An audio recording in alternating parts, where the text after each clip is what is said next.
Sebut kabel SP, tabung haji dan ASB, orang memang dah biasa dengar. Tapi kalau sebut LTAT, ramai orang akan blur. Apa benda tu?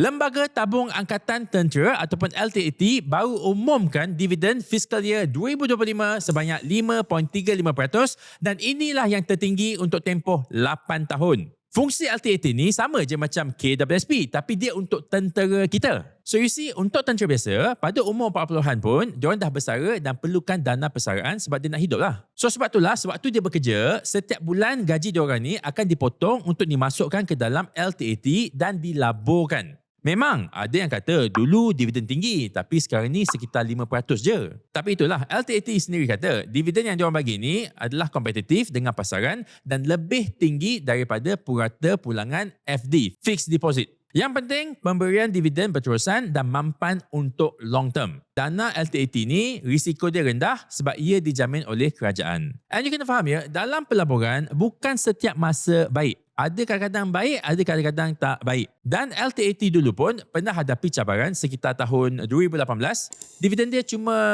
lebih kurang 2% saja. Tapi sekarang diorang kata dengan transformasi yang diorang buat, pulangan dividen dah stabil sekitar 5% untuk 4 tahun terakhir ini. Macam biasalah, I selalu tanya korang, berapakah simpanan untuk bersara dengan selesa? Orang biasa ada KWSP, penjawat awam pula ada pencen. Tapi untuk tentera, simpanan persaraan diorang adalah di dalam LTAT. Jom kita buat kira-kira. Kalau gaji adalah RM3,000 dengan potongan wajib sebanyak 10%, dalam 5 tahun dah ada RM18,000 simpanan. Kalau pulangan dia adalah 5%, ni cara kiraan mudah ya, dah ada RM20,400 dalam simpanan. Tapi itulah, I nak nasihatkan kepada pencarum LTAT, cuba letak ekstra RM50 sebulan. Kalau ikut kiraan tadi, jumlah dana selepas 5 tahun adalah sekitar RM23,800. Dapatlah ekstra RM3,000 lebih dalam simpanan korang. Inilah yang orang panggil power of compounding. So kesimpulannya, macam mana prestasi LTAT sekarang? Walaupun beberapa tahun lepas, pernah jadi isu di Parlimen, tapi I tengok lepas diorang restructure dan transform balik LTAT ni, performance diorang dah makin baik.